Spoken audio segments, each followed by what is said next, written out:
Hello friends, welcome back to my YouTube channel concept nursing classes. आज की class में RRB nursing superintendent special next practice test solve करेंगे। Question number 1, भ्रूण कपाल के मेंटोवर्टिकल व्यास की लंबाई कितनी होती है? Option 1 10.5 centimetre, option 2 9.5 centimetre, option 3 14 centimetre, option 4 11.5 centimetre. तो यहाँ पर आपको बताना है कि जो एम्ब्रियो होता है, एम्ब्रियो स्कल का मेंटोवर्टिकल डायमीटर, उसकी लंबाई कितनी होती है। इसका करेक्ट आंसर होगा ऑप्शन 1 14 सेंटीमीटर। यहाँ पर हम लोग फिगर के माध्यम से इसको देख सकते हैं कहाँ पर ये मेंटोवर्टिकल डायमीटर की बात की जा रही है। अब इसके संबंध में जो एक्सप्लेनेशन है वो देखेंगे। Mentovertical extends from the midpoint of the chin to the highest point of the sagittal suture। तो जो चिन होती है इसके मिड पॉइंट से लेकर के जो सेजिटल सुचर तक का जो हाईएस्ट पॉइंट होता है वहां तक ये मेंटोवर्टिकल डायमीटर एक्सटेंड करता है और इसकी जो लंबाई होती है आपको बता दिया गया है कितनी होती है, 14 सेंटीमीटर की होती है। इस प्रकार से इसका जो करेक्ट आंसर होगा ऑप्शन 3 बिल्कुल सही है, 14 सेंटीमीटर। नेक्स्ट क्वेश्चन की ओर चलेंगे। नेक्स्ट क्वेश्चन, डाउनिज स्कोर का उपयोग निम्नलिखित में से किसका आकलन करने के लिए किया जाता है? ऑप्शन ए मधुमेह से पीड़ित माताओं के शिशुओं का मूल्यांकन करने के लिए, ऑप्शन 2 श्वसन संकट की गंभीरता, ऑप्शन 3 हाइपरबिलिरुबिनीमिया की गंभीरता, option 4 classify preterm infants. Correct answer होगा जो डाउनी का स्कोर होता है इसका उपयोग रेस्पिरेटरी डिस्ट्रेस की सीवियरिटी के लिए किया जाता है। So the correct answer is option 2।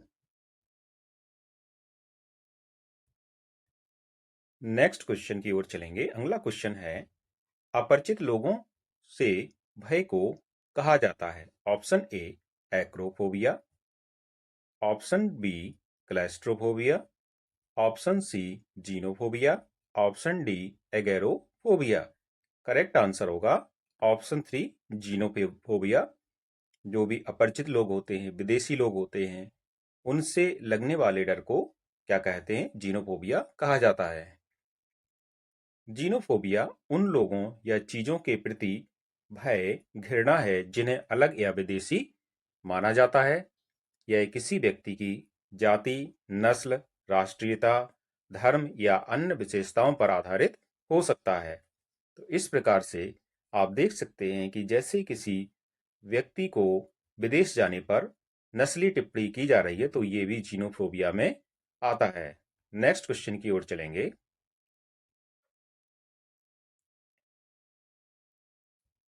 नवजात शिशुओं के लिए नॉर्मल एक्सिलरी और रेक्टल टेम्परेचर कितना होता है? ऑप्शन 1 एक्सिलरी 37.2 से 37.9 डिग्री सेल्सियस और रेक्टल 37.5 से 38.4 डिग्री सेल्सियस। दूसरा ऑप्शन है एक्सिलरी 36 से 36.5 डिग्री सेल्सियस और रेक्टल 36 से 36.5 डिग्री सेल्सियस। तीसरा ऑप्शन है 37.5 से 38.5 डिग्री सेल्सियस और रेक्टल 37.7 से 38.7 डिग्री सेल्सियस। फोर्थ ऑप्शन है एक्सिलरी 36.5 से 37.4 डिग्री सेल्सियस और रेक्टल 36.7 से 37.9 डिग्री सेल्सियस। तो करेक्ट आंसर होगा ऑप्शन 4। एक्सिलरी नॉर्मल टेम्परेचर होता है, ये होता है 36.5 से 37.4 डिग्री सेल्सियस और रेक्टल होता है ये 36.7 से 37.9 degree Celsius. Next question, used or discarded disinfectants and discarded formalin are categorized under which of the following waste categories? Option 1 red category, option 2 yellow category, option 3 black category, option 4 blue category. Correct answer is option 2 yellow category. Next question, roux en bypass surgery एक प्रकार की dash है। Option 1 bariatric surgery, option 2 ventriculo peritoneal shunting, option 3 urinary diversion, option 4 sigmoid colostomy. तो यहाँ पर ये जो नाम दिया गया है सर्जरी का, रॉक्स एंड बाईपास सर्जरी, ये एक प्रकार की क्या है, बैरिएट्रिक सर्जरी है, इसलिए पहला ऑप्शन इसका सही हो जाएगा। नेक्स्ट क्वेश्चन की ओर चलेंगे।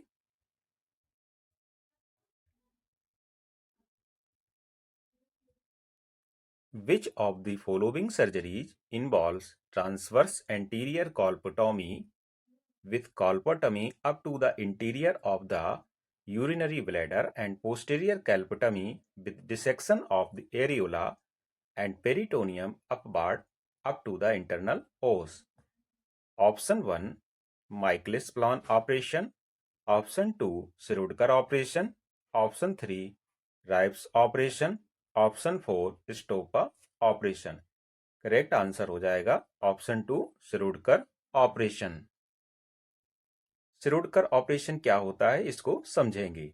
अ Shirodkar operation, also known as cervical cerclage, is a procedure that involves placing a suture around the cervix to prevent the pregnancy loss. Next question की ओर चलते हैं। अगला क्वेश्चन है,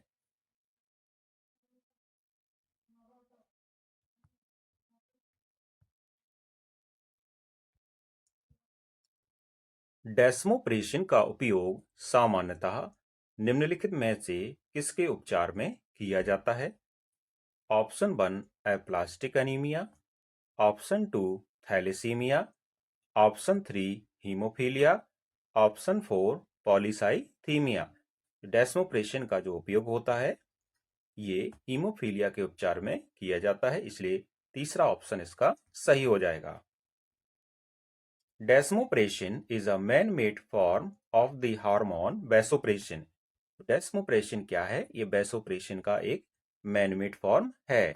It helps to reduce frequent urination and excessive thirst.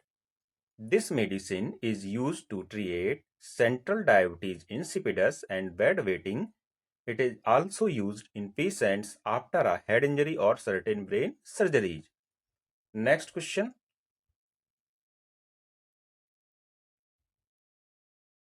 Identify the apparatus shown below in figure. यहाँ पर एक figure दिया है आपके सामने, आपको बताना है ये किसका फिगर है। Option 1 pelvimeter, option 2 laminaria tent, option 3 Hodge Smith pessary, option 4 cephalotribe के साथ क्रेनियोक्लास्ट।